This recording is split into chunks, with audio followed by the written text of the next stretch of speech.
அடுத்து இது நீதி மன்றம் விதித்திருக்கக்கூடிய இந்த விஷயத்துல நீதிபதிகள் ரெண்டு மாறுபட்ட கருத்துக்களை முன்வைக்கிறாங்க. ஒரு நீதிபதி சிபிஐ அமலாக்கத்துறை மாதிரியான அமைப்புகளை கேள்விக்குள்ளாக்குறாங்க, ஒரு கூண்டு கிளியா செயல்படாதீங்க அப்படிங்கிற விமர்சனங்களை முன்வைக்கிறாங்க. அதே நேரத்தில் திரு பாலச்சந்திரன் எழுப்பிய கேள்வி மிக முக்கியமானது. நீங்க முதலமைச்சராக செயல்படக்கூடாது அப்படின்னா அவருக்கு இதை ராஜினாமா செய்வதை தவிர அவர் முன்னாடி இருக்கக்கூடிய வாய்ப்பு என்ன அப்படிங்கிற கேள்வி எழுது. அதாவது இது அரவிந்த் கெஜ்ரிவால் அரசியல் ஆதாயம் பெற முயற்சி எடுத்துக்கிறார் அப்படிதான் நான் பாக்குறேன். அதாவது அவருக்கு ஒன்றும் இப்ப பெரிய நிர்பந்தம் கிடையாது. இந்த மேட்டர் கோர்ட்ல அதை அப்படியே இழுத்துட்டு இருக்க போறது. இது பல ஆண்டு காலம் செல்லக்கூடிய ஒன்று.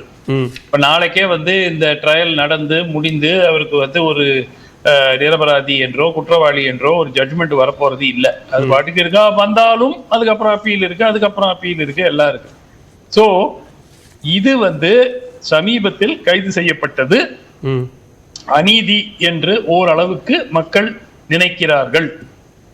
அதை காரணம் காட்டி ஒரு ஸ்னாப் எலெக்ஷன் நோக்கி சென்றால் அனுதாபத்தில் அவர் மீண்டும் வெற்றி பெறலாம். இதுக்கு எந்த விதமான ஒரு உத்தரவாதமும் இல்லை.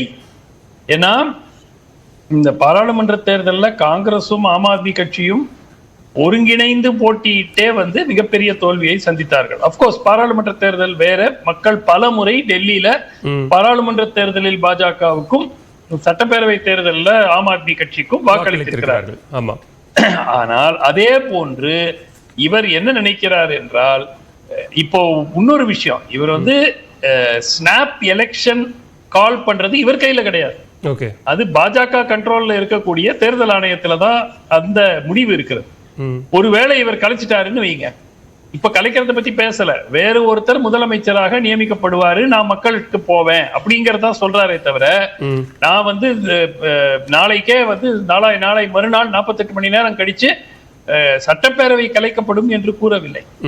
சோ சட்டப்பேரவை கலைக்கப்படாது, வேறு ஒருவர் முதலமைச்சராக நியமிக்கப்படுவார். அது அரவிந்த் கெஜ்ரிவாலும் அல்ல, மணிஷ் சிசோடியாவும் அல்ல, வேறு ஒரு மூன்றாவது நபர். இப்பொழுது எதிர்பார்ப்பு ஆதிஷி அவர்கள் நியமிக்கப்படலாம் என்று கூறப்படுகிறது. ஆனால் அவர்கள் நியமிக்கப்பட்டால் இது எப்பொழுது தேர்தல் நடத்தப்படும் என்பது அரவிந்த் கெஜ்ரிவாலின் கைகளில் அல்ல.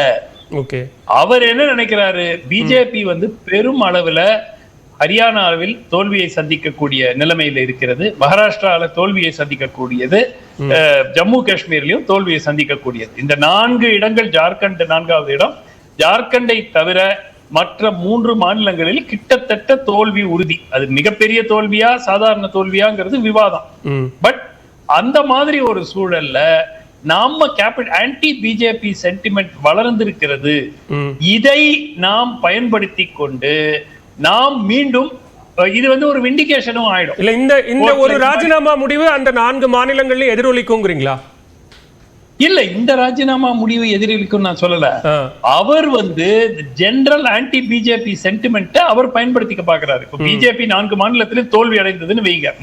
அரவிந்த் கெஜ்ரிவாலுக்கு மட்டுமே ஆன பாதிப்பாகவோ அல்லது அவர் மீதான வழக்கு மட்டுமே அப்படின்னா அவர் அதை பயன்படுத்துறாருன்னு சொல்லலாம். அவர் பேசும்போதே எல்லா மாநிலங்களையும் உதாரணம் சொல்றாரு. கர்நாடகாவில் சித்தராமையாவுக்கு எதிராக வழக்கு, மம்தாவுக்கு எதிராக வழக்கு, ஏமன் சோரனுக்கு எதிராக வழக்கு அப்படின்னு எல்லாரையும் உதாரணம் சொல்லிதான் சொல்றாரு. பாஜக ஆளாத மாநில முதலமைச்சர்கள்லாம் டார்கெட் பண்ணப்படுறாங்க அப்படின்னு சொல்றாரு. எக்ஸப்ட் ஒருத்தர். அந்த ஒருத்தர் யாருங்கிறது உங்களுக்கு தெரிஞ்சிருக்கும். அப்கோர்ஸ் இப்போ ஒரு நெருக்கமான உறவு இருக்கிறது பாஜகவுக்கும் அந்த கட்சிக்கும்.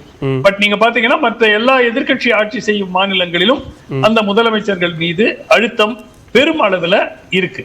சோ இப்போ கெஜ்ரிவால் அவர்களுடைய யுக்தி என்னவாக இருக்கும்? இப்போ ராஜினாமா செய்யறேன். இப்போ இன்னொரு விஷயம் இருக்கு. உடனே அடுத்த நாள் நாளைக்கு எல்லாரும் அழுது நீங்க ராஜினாமா செய்யக்கூடாதுன்னு ஒரு நாடகத்தை ஆடி, இல்ல நான் இருக்கேன் அப்படின்னு சொல்றதுக்கும் வாய்ப்பு இருக்கிறது. இது ஒரு இறுதி முடிவு. 48 மணி நேரம் டைம் இருக்குங்க. சரி, ஆம் ஆத்மி கட்சியை பொறுத்த வரைக்கும் பாஜக ஆடக்கூடிய ஒவ்வொரு நாடகத்துக்கும் ஒரு கவுண்டர் நாடகம் ஆடக்கூடிய ஒரு கட்சியாக ஆம் ஆத்மி கட்சி உருவாகி இருக்கிறது. ஈக்குவல். இதுல இவங்க ஒரு தெலுங்கு இண்டஸ்ட்ரி மாதிரி ஆக்டிங் பண்றாங்கன்னா இவங்க தமிழ் இண்டஸ்ட்ரி மாதிரி ஆக்டிங் பண்ணுவாங்க. அதனால இவர்கள் வேல்முருகன் அப்படியான தேவை எங்களுக்கு இல்ல. நாங்க எங்களுடைய நிலைமை இப்ப டெல்லியில அதெல்லாம் பண்ணக்கூடிய ஒரு நிலைமையில, ஒரு அனுதாப அலையை உருவாக்கக்கூடிய நிலைமையில நாங்க இல்ல அப்படின்னு சொல்றாரு. ஏன் இல்லங்கிறாரு எனக்கு புரியல. சத்யேந்தர் ஜெயின் ஜெயிலுக்கு போயிட்டு வெளியே வந்திருக்காரு. அமானத்துல்லா கான் ஜெயில இருக்காரு. இப்போ இவரு மணீஷ் சிசோடியா 1.5 வருஷம் ஜெயில இருந்திருக்காரு. அரவிந்த் கெஜ்ரிவால் பல மாத காலம் ஜெயில இருந்திருக்காரு. சோ நிச்சயமாக மக்கள், டெல்லி மக்கள் என்ன நம்புகிறார்கள்?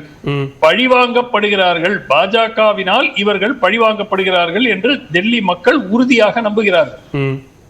அதனால நிச்சயமாக ஒரு அளவுக்கு அனுதாபம் அவர்கள் மீது இருக்கும். இந்த அனுதாபம் 1 வருஷம் இருக்குமா, 6 மாசம் இருக்குமா?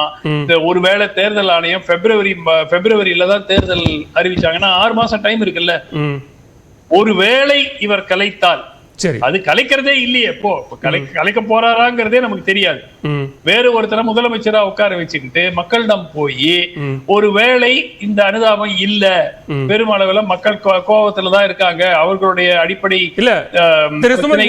நீங்க இப்ப தேர்தல் குறித்தோ தேர்தல் ஆணையம் குறித்தோ பேசும்போது பாஜகவினுடைய கட்டுப்பாட்டுல இருக்கு அப்படிங்கிறீங்க. அதுவே சிபிஐ மாதிரியான அமைப்புகள் நேரடியா பாஜகவினுடைய கட்டுப்பாட்டுல இருக்கு. அவங்க நீதிமன்றத்துல குறைந்தபட்சமா ஒரு குற்றம் சாட்டப்பட்ட விவரங்களை கூட நீதிமன்றத்தில் அவங்களால தாக்கல் பண்ண முடியல அப்படின்னு கெஜ்ரிவால் சொல்றாரு. நிரூபிங்க, சட்டப்பூர்வமா முன்வைக்கக்கூடிய குற்றச்சாட்டை நிரூபிக்கிறது கூட உங்களுக்கு வாய்ப்பு இல்ல அப்படின்னு கேக்குறாங்க. இந்த கேசஸ் எல்லாமே பல கேசஸ் பல தலைவர்கள் மீது போடப்பட்டிருக்கு. இது இதற்கான காரணம் அதை நிரூபிச்சு அவர்களுக்கு தண்டனை வாங்கி தர வேண்டும் என்ற நோக்கமே கிடையாது. ஓகே, இது அவர்கள் மீது அழுத்தம் கொடுப்பது, அவர்களை கைது செய்வது, அவர்களுக்கு பிரச்சனை உண்டாக்குவது, அவர்களை ஆட்சி செய்யாமல் தடுக்கிறது. அதன் காரணமாக போடப்பட்ட கேஸ். இப்போ கெஜ்ரிவால் கேஸ் ஒரே ஒரு பாயிண்ட் சொல்லிடுறேன். இடி கேஸ்ல நாளைக்கு பெயில் கிடைக்கும்ங்கிற செய்தி வருது, ஆர் பெயில் கிடைக்கக்கூடிய வாய்ப்பு இருக்குன்னு செய்தி வருது. இன்னைக்கு போய் சிபிஐ எதுக்கு கைது பண்ணோம்? அவரை 1.5 வருஷம் முன்னாடி கைது பண்ணிருக்கலாமே. நீங்க இடி கேஸ் 1.5 வருஷம் 1.25 வருஷமா ஓடிக்கிட்டு இருக்குங்க. பலர் கைது செய்யப்பட்டிருக்கிறார்கள். சிபிஐ ரெஜிஸ்டர் பண்ண கேஸ்ல 1.5 ஆண்டு காலம் இவரை கைது செய்யாமல் நாளை அவருக்கு ஜாமீன் கிடைக்கும் என்ற எதிர்பார்ப்பு மக்கள் பேச ஆரம்பித்தவுடன் இன்னைக்கு போய் கைது பண்றது, அதுதான் கோர்ட்டு கேக்குறாங்க. என்ன பண்ணீங்க 1.5 வருஷம் அப்படிங்கிறது. அதனால இது முழுக்க அரசியல் காரணங்களுக்காக நடத்தப்படுறது. ஆனால் இதனால் அவர்கள் மாறப்போவதில்லை. இதேதான் தொடர்ந்து பேசலாம். திரு அலிமல் புகார், இது அரசியல் காரணம் இதன் பின்னணியில் இருக்கு. ஒரு அனுதாப அலையை திரட்டிவிட்டு நேரடியாக தேர்தலை சந்திப்பதற்கான ஒரு காய் நகர்த்தலை கெஜ்ரிவால் செய்கிறார் அப்படிங்கிற பார்வை சரியா? அதாவது அரசியல் ரீதியாக அதை பார்க்கும் பொழுது அப்படி ஒரு பார்வை ஏற்படுவது யதார்த்தமானதுதான், உண்மைதானும் கூட. ஆனால் அவர் கைது செய்யப்பட்டது எதனால்? இப்ப தொடர்ந்து நீதிமன்றங்கள் என்ன சொல்லுது? சிசோடியா அவர்களுக்கு பெயில் தரும்போது நீதிமன்றம் என்ன சொல்லுச்சுன்னா, not even remotest possibility of trial being completed. கடுமையாக சாடிச்சு, ரிமோட்டஸ்ட் பாசிபிலிட்டி. இன்னும் அதிகமாக சொல்லும் பொழுது அவருடைய அடிப்படை உரிமைகள் எல்லாம் கடுமையாக மீறி இருக்கீங்க நீங்க என்றெல்லாம் சிசோடியா அவருடைய வழக்கில். எப்போ 1.5 வருஷம் ஒரு மினிஸ்டர் ஜெயிலில் இருந்ததுக்கு பின்னால இப்படி வருவார். இப்படி ஒரு 1.5 வருஷம் ஒரு அமைச்சரை உள்ள வைக்கிறது அரசியல் இல்லையா? அது அரசியல் காரணத்துக்காகத்தான் பிஜேபி இதை செய்கிறாங்க. அதுதான் உள்ளங்கை நெல்லிக்கனியாக தெரியுது. குற்றம்தான் காரணம் என்றால், குற்றம் சுமத்தப்பட்ட ஒரு சிஎம் செயல்படக்கூடாது என்றால், ஹிமந்தா பிஸ்வா சர்மா மேலே கூட தான் வாட்டர் இரிகேஷன் ஸ்கேம் இருக்குது. அவரை செயல்பட விடாமல் தடுங்களை பேசாமல் ஜெயிலில் தூக்கி போட்டு அவருடைய வழக்கே ஒன்றுமில்லாமல் ஆக்கி வச்சிருக்கீங்களே. அப்போ அதில் தெரிவு. இப்போ இல்லை அப்படின்னு சொன்னால் அவர் தூக்கி உள்ள வைங்க. இன்னும் நிறைய முதல்வருடைய பட்டியலெல்லாம் இருக்குது. வியாபக ஊழல் வெளியே இருக்கும் பொழுது 40 விட்னஸ் இறக்கும் பொழுதே வெளியே தானே இருந்தார் சிவராஜ் சிங் சௌஹான். அப்போ அவருக்கு ஏன் அந்த நிலைப்பாடு பொருந்தலை? அப்போ இது ரொம்ப தெளிவு. கைதும் அதை தொடர்ந்த பல வருடங்களுக்கான சிறைவாசமும் அரசியல் என்றால் இதுவும் அரசியல் தானே, இருந்துட்டு போட்டுமே. அது அரசியல் என்பதில் மாற்று கருத்து இல்லை. ஆனால் இதில் இதெல்லாத்தையும் விட்டுருவோம், அரசியல் இதெல்லாத்தையும் விட்டுட்டு சட்டப்பூர்வமாகவே இதை மிக தவறான ஒன்றாக, இது ஒரு விமர்சிக்கத்தக்க ஒன்றாக இதை நம்ம பார்க்க முடியும். நீதிபதிகளை விமர்சிப்பது தவறு, ஆனால் நீதிமன்றங்களின் தீர்ப்புகளை, அந்த தீர்ப்புகளில் தரப்பட்டிருக்கக்கூடிய விஷயங்களை நம்ம பார்க்கணும். இவருடைய தீர்ப்பில், மரியாதைக்குரிய கெஜ்ரிவால் அவர்களுடைய தீர்ப்பில் ஜஸ்டிஸ் புவான் என்ன சொல்கிறாங்க அப்படின்னா, he expressed his reservations about the bail condition. அதில் ரொம்ப தெளிவாக இருக்குது. பெயில் கண்டிஷன்ஸில் அவர் சிஎம் ஆஃபீஸுக்கு போகக்கூடாதுன்ற கண்டிஷன் இருக்குது பார்த்தீங்களா? அதை பாலச்சந்தர் சார் அழகாக சொன்னார். அதில் அவரே சொன்னார், அதை Kejriwal should not visit the CM's office or the Delhi secretariat அப்படிங்கிறது he choose not to pass any direction in that regard, having regard to judicial discipline. அவருடைய வார்த்தை இது. ஜுடிஷியல் டிசிப்ளினுக்காக நான் அதை பத்தி இந்த கருத்து அப்ப என்ன சப்ஜெக்ட் அதுல இது இங்க இதோட நீங்க பார்த்தாலும் பத்தாது. சிசோடியா வழக்குல அவருக்கு பெயில் கிடைச்சிருச்சு. பெயில் ஆர்டர் ஆனதுக்கு பின்னால அடிஷனல் சொலிசிட்டர் ஜெனரல் ராஜு போய் என்ன சொல்றாரு அப்படின்னா, நீங்க ஏற்கனவே இன்ட்ரீம் பெயில்ல கெஜ்ரிவால் வந்து சிஎம் ஆபீஸுக்கு போக கூடாது, மினிஸ்டர் வேலை எல்லாம் பார்க்க கூடாதுன்னு சொன்னீங்கல்ல, அதே மாதிரி ஒரு ஆர்டர் இதுலயும் பாஸ் பண்ணுங்களேன் பெயில் ஆர்டர் ஆன பிறகு. சரி, உங்களுடைய நோக்கம் என்ன? அப்போ மக்களால் தேர்ந்தெடுக்கப்பட்ட ஒரு அரசு செயல்படக்கூடாது என்று நினைப்பதை விட ஒரு அநாகரிகமான ஜனநாயக படுகொலை ஒன்று இருக்குமா? உங்க நோக்கம் என்ன? அப்ப அந்த நீதிமன்றம் வந்து சொல்லிச்சா அதெல்லாம் முடியாது கிளம்புங்கன்னு சொல்லியாச்சு.